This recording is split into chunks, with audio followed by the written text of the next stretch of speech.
आज के सेशन में हम बात करने जा रहे हैं जीएसटी की, which is known as goods and service tax, which came enforced in India in 2017। तो इस छोटे से एक इंफॉर्मेटिव सेशन में हम बात करने जा रहे हैं कि जीएसटी के क्या फीचर्स हैं, इसके क्या स्लैब रेट्स हैं, whether it is a part of the direct taxation, whether it is a part of the indirect taxation, और सारी चीज़ें हम इसमें डिस्कशन करेंगे। और साथ साथ ये भी जानने की कोशिश करेंगे कि इसका स्ट्रक्चर ज़्यादा कॉम्प्लेक्स है या इसका रिटर्न फाइल करने का प्रोसीजर ज़्यादा कॉम्प्लेक्स है, क्या कॉम्प्लेक्सिटीज़ ट्रेडर्स को या स्मॉल ट्रेडर्स को आ रही हैं जो वो इसको अपोज कर रहे हैं, या जो बड़े ट्रेडर्स हैं उनको क्या कॉम्प्लेक्सिटीज़ आ रही हैं। तो इस छोटे से लेक्चर में हमने बहुत सारे इलस्ट्रेशंस लिए हैं और उनको हम जानने की कोशिश करेंगे कि what exactly GST as far as the structure is concern and returns are concern. Okay,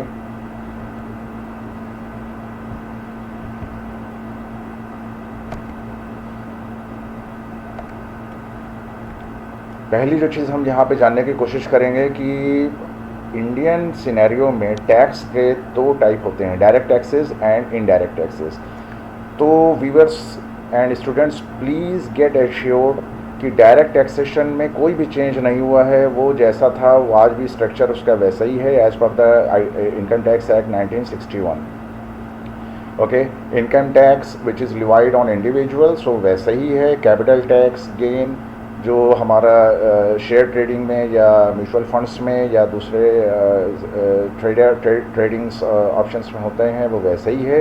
securities transaction tax, service tax and perquisite tax which is non cash by nature होता है, and corporate tax which is levied on the taxable income of the corporates.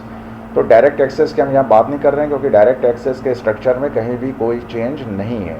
हम बात करने जा रहे हैं indirect taxes में, जो पहले 2017 से पहले एप्लीकेबल था। जब हमारा जीएसटी लॉन्च नहीं हुआ था, जीएसटी एप्लीकेबल नहीं था, तब हमारे पास में sales tax, service tax, custom duty and octroi on goods, excise duty and VAT, value added tax, ये हमारे इससे पहले 2017 से पहले इनडायरेक्ट टैक्सेशन का स्ट्रक्चर था, जिस इन सारे टैक्सेस को, इन 5 टाइप्स ऑफ टैक्सेस को एबॉलिश करके जीएसटी को एनफोर्स किया गया।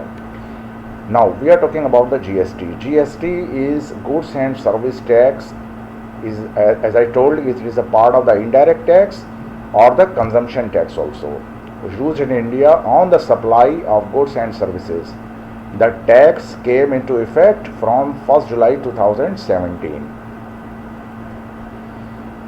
ये बहुत इम्पॉर्टेंट है जानना कि क्या what are the different types of GST prevalent in the indirect taxation of Indian structure, Indian scenario. GST, CGST, SGST, UTGST and IGST। Basically जो कंसर्न है वो ये तो दो बहुत ही पिक्यूलियर टाइप ऑफ जीएसटी हैं। Union territory goods and services tax, union territories हमारे जितनी भी इंडिया में है, पौंडीचेरी है, जम्मू एंड कश्मीर है, चंडीगढ़ है, लद्दाख है एंड अदर टेरिटरीज़, वहाँ पर कुछ स्पेशल इसके स्लैब रेट हैं जिसको हम आगे चल के इसमें डिस्कशन करेंगे। और IGST हमारा होता है integrated goods and service tax, okay, जिसमें हम बात करेंगे कि इंट्रा सर्विस क्या है और इंटर सर्विस टैक्सेस क्या हैं। SG स्टेट वाइज होता है and central CGST which is levied by the central goods and service taxes, okay. All the states, although अगर हम बात करें कि चाहे वो स्टेट्स हों, चाहे वो यूनियन टेरिटरीज़ हों, चाहे वो इंटीग्रेटेड हों, सारे के सारे आते हैं वो central goods and service tax के अंडर में। अब उसको बाइफर्केट कर दिया जाता है। जैसे मान लीजिए, कुछ हम इलस्ट्रेशंस आपको बाद में इसके एग्जाम्पल के तौर पे आपको दिखाएंगे। हम बात कर रहे थे inter state and intra state. तो जीएसटी जो है, if the sale of the products और services are occurred within same state, UP में ही उसका प्रोडक्शन हुआ और यूपी में ही वो सारे गुड्स या सर्विसेज सप्लाई कर दी गई, वो होता है हमारा inter state, intra state, okay. तो इंट्रा स्टेट जब भी अगर स्ट्रक्चर है तो वहाँ पर दो टैक्सेस एप्लीकेबल होंगे जीएसटी के, एक होगा एसजीएसटी, दूसरा होगा CGST. Okay, for example the GST tax is levied on goods and services at the rate of, for an example, 28%. Okay, 28% में SGST will levy 14%, SGST 14% वसूलेगा, CGST 14% वसूलेगा. This is a total amount 28%. लेकिन अगर वही inter state है, for example production हुआ गुजरात में, ठीक है, मान लीजिए किसी कार का प्रोडक्शन हुआ गुजरात में, लेकिन उसकी सप्लाई कई सारे स्टेट्स में कर दी गई, या यूपी में कर दी गई, बिहार में कर दी गई, एंड दिल्ली में कर दी गई. वो जो सप्लाई हो रही है, यानी प्रोडक्शन कहीं पर हुआ, सप्लाई कहीं पर हुई, तो वहाँ पे दो स्टेट का इन्वॉल्वमेंट हो जाएगा. अब उन दोनों स्टेट में प्रॉब्लम क्या है, कॉन्फ्लिक्ट क्या है कि कौन सा स्टेट टैक्स वसूलेगा. सीजीएसटी तो सेंट्रल गवर्नमेंट वसूल लेगी, लेकिन स्टेट गवर्नमेंट में प्रॉब्लम आ रही है कि सप्लायर या प्रोड्यूसर. ओके, तो सप्लाई कहीं गई है और प्रोड्यूस कहीं हुआ है वो प्रोडक्ट, तो उसमें आता है इंटीग्रेटेड जीएसटी, वहाँ पर एप्लीकेबल होगा, वहाँ पर वो लिवाई होगा, और central government on behalf of the state will acquire the tax. Okay, तो ये इंटर स्टेट हो गया और इंट्रा स्टेट हो गया. Intra state means same state, जहाँ पर प्रोडक्शन और सप्लाई, प्रोड्यूसर एंड सप्लायर, और जहाँ भी ये गुड्स एंड सर्विसेज जहाँ पहुँच रही हैं वो सेम स्टेट है. अगर सेम स्टेट की बात करेंगे तो वहाँ पे CGST and SGST will be applied. अगर हम इंटर स्टेट की बात करेंगे, यानी there are two different states are involve. Okay, वहाँ पर हम बात करते हैं इंटर स्टेट सेल की. Okay, now for an example, types of sale: local sales within state, CGST and SGST will be charged. For an example, sales is, for an example, 100,000. CGST is applied 2.5%, SGST is applied 2.5%. Means I mean to say this comes under the slab of 5%. तो 2.5% central government वसूल लेगी और 2.5% state government वसूल लेगा. मान लीजिए 14% slab में आ रहा है तो 7% स्टेट गवर्नमेंट वसूल लेगी और 7% सेंट्रल गवर्नमेंट यहाँ पर वसूल लेगी. अगर यहाँ पर 2.5% का एग्जाम्पल दिया हुआ है, that means on the amount of 100,000, 2,500 levied as a part of CGST and 2,500 as a part of SGST. So that means the total amount including GST will be 105,000. Same way inter state की अगर हम बात करें तो IGST will be charged. Okay, यहाँ पर हम CGST and SGST का कॉम्बो ले रहे हैं, जहाँ पे एक्चुअल में हो क्या रहा है कि यहाँ पे सेंट्रल गवर्नमेंट ही स्टेट के बिहाफ पर टैक्स वसूल रही है. सेल्स वही हुई है 100,000 और IGST 5% अप्लाई हुआ है, 5,000 इन्होंने वसूल लिया है. यहाँ पर SGST कोई भी स्टेट सेपरेट टैक्स वसूल नहीं रहा है. प्रीवियसली ऐसा होता था कि जो प्रोड्यूसर था और वो प्रोड्यूसर जिस स्टेट में सप्लाई कर रहा है, तो जहाँ पे सप्लाई हो रही है वो स्टेट टैक्स वसूल लेता था GST. लेकिन अभी एक अमेंडमेंट में जैसे कि ये टर्नओवर लिमिट भी बढ़ा दी गई है, तो साथ ही साथ ये भी कर दिया गया है कि दोनों स्टेट में कॉन्फ्लिक्ट ना आए, इसलिए सेंट्रल गवर्नमेंट ही वहाँ पर टैक्स वसूल लेती है all together. Okay, now inter state versus intra state, ये हम ऑलरेडी एक्सप्लेन कर चुके हैं कि when the location of the supplier and the place of supply differ. Okay, in the two different states, when the two different states involved in some products and services, वो inter state हो जाती है. Present GST rate structure. Okay, this is very important. इसके 5 slab हैं: 0%, 5%, 12%, 18% and 28%. 0% slab rate is applied on 183 items. This includes mostly goods and partially services.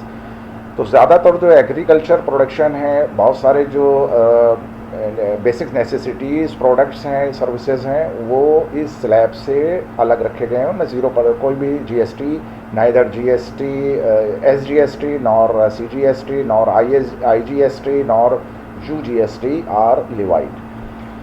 5% का जो slab rate है उसमें नंबर ऑफ आइटम्स हैं 308, उसमें कुछ ब्रांडेड सीरियल्स हैं, edible oils, insulin, footwears and footwears up to ₹1000।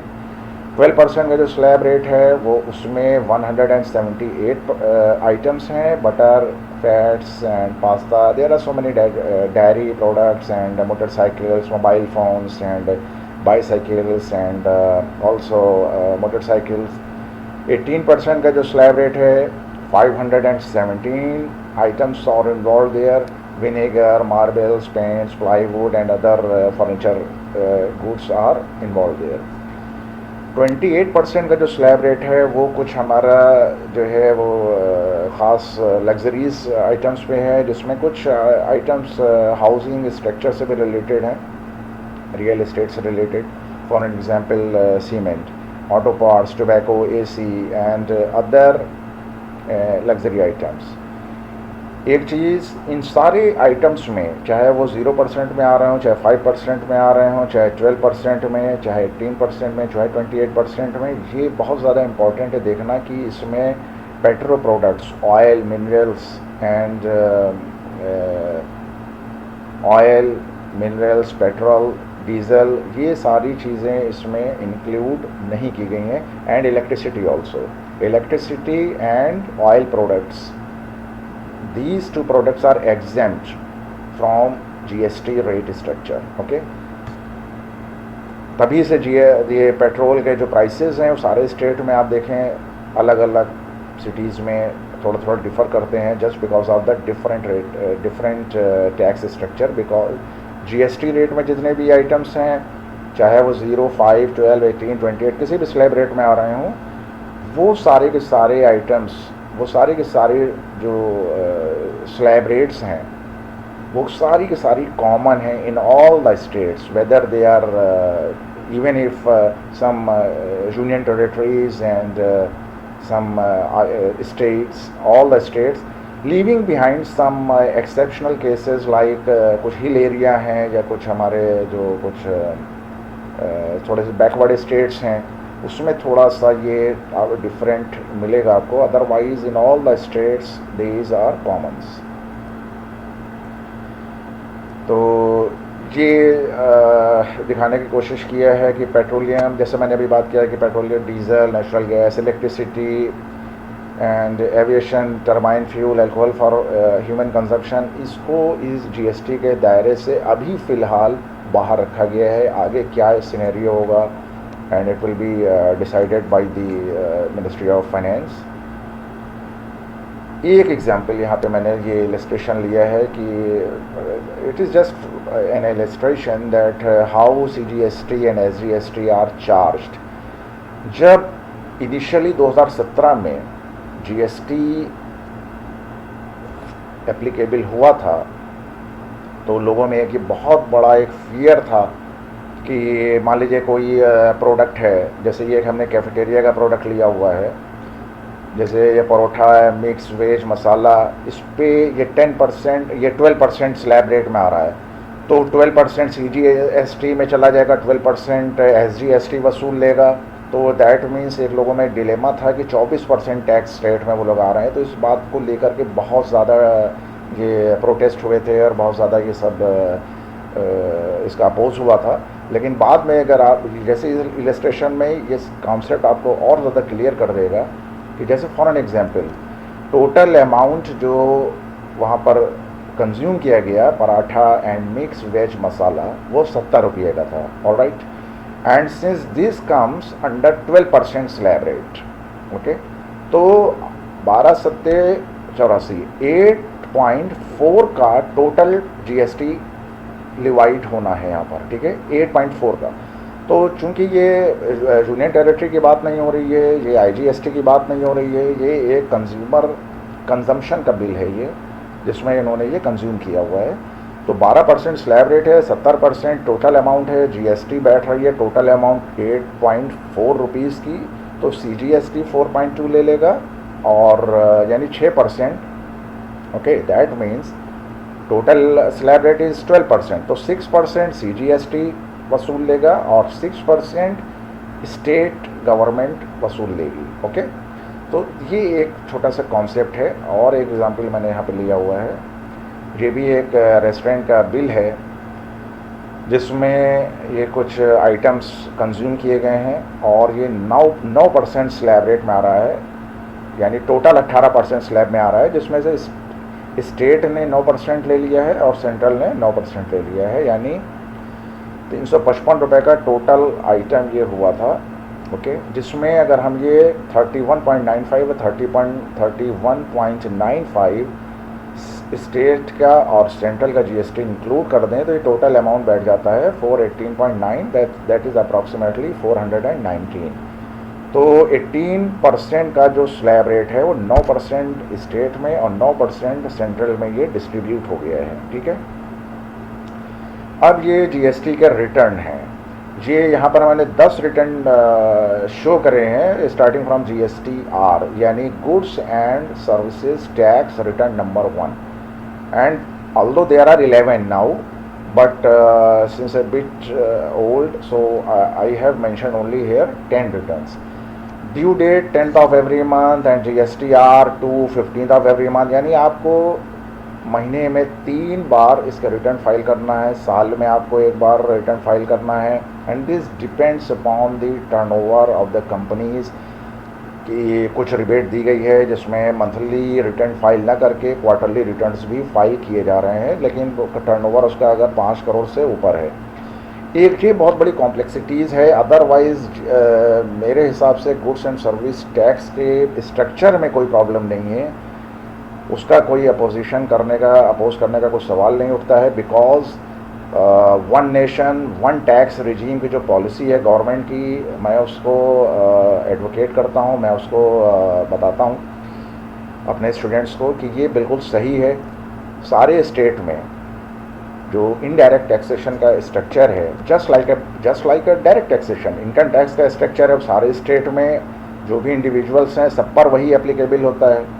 GST का भी सेम स्ट्रक्चर उन्होंने कर दिया कि 0%, 5% एंड 12% एंड अप टू 28%। तो वो स्लैब रेट भी सारी अप्रोप्रिएट हैं, उसमें कहीं भी कोई फ्लॉ नहीं है और बहुत सारी बेसिक नेसेसिटीज़ को 0% में लाया गया है। ये भी एक बहुत अच्छा गवर्नमेंट का डिसीज़न है। तो मुझे नहीं लगता कि कोई बहुत बड़ी कॉम्प्लेक्सिटीज़ और कोई बहुत ऑब्स्टेकल्स हैं इसको समझने में। बात आती है सिर्फ उसका रिटर्न फाइल करने में, क्योंकि ये कॉस्टली बैठ रहा है, it is bit expensive and it is not in hands of the entrepreneurs, specially small entrepreneurs, that they dare to file the GSTR 1 and 2 and then 2A and 3 and 3A like that. Okay, and it is bit complex to understand the written procedure. So for that reason they have to hire some accountants, even at some smaller level or some higher level. They must, and if they are hiring accountants, they must have to pay for that. They ought to pay some the salaries or some remunerations to accountants to avail their services. तो ये एक structured है। अच्छा, registration का क्या procedure होता है? Registration में जैसे ये मैं एक छोटा सा एग्जांपल यहाँ पे ये ले लेता हूँ, जैसे GSTIN, तो ये 15 डिजिट का एक नंबर है which is allotted and this is backed up by their pan card number also. Okay, जिसमें पैन कार्ड नंबर इंक्लूडेड है, बाकी 4 डिजिट्स जो हैं वो पासवर्ड की हैं। तो 15 डिजिट का ये आइडेंटिफिकेशन नंबर रिक्वायर्ड होता है हर कंपनी के लिए। तो this was just a small introduction about the GST structure, and the next lecture I am going to talk about the return, how to file returns, and I hope so this will not be as complex as in other videos or in other literature it is given, and it is an easy process. Okay, Thank you very much.